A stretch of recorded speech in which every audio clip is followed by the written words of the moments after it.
அரசியல் கட்சி தலைவர்கள்லாம் பேசுகிறத பாருங்கள், மக்களை பற்றியே பேச மாட்டாங்க.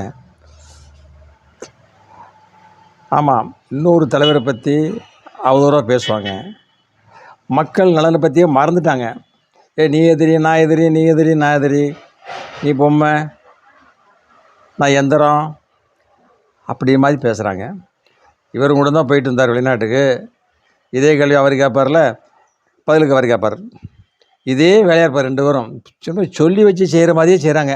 நான் அடிக்கிற மாதிரி அடிக்கிறேன், நீ விழுகிற மாதிரி விழு அப்படின்னு திமுகவும் ஏதோ உள்குத்து விளையாட்டு விளையாடுறாங்க.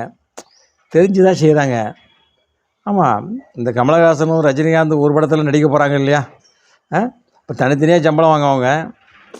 ஆளுக்கு 200 கோடி கொடுப்பான். இப்போ ஒரே படத்துக்கு எப்படி கொடுப்பாங்க?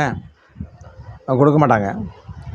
இருக்க பணத்தை கொடுத்துட்டு அவங்க தெருவில் நிற்பாங்களா? பட தயாரிப்பாளர்கள்லாம் கொடுக்க மாட்டாங்க. சம்பளம் குறையும். அதனால தான் ஒன்றா நடிக்க மாட்டேங்கிறாங்க.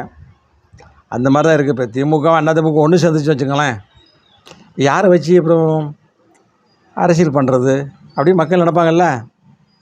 அடுத்த வேளையில் வரேன்.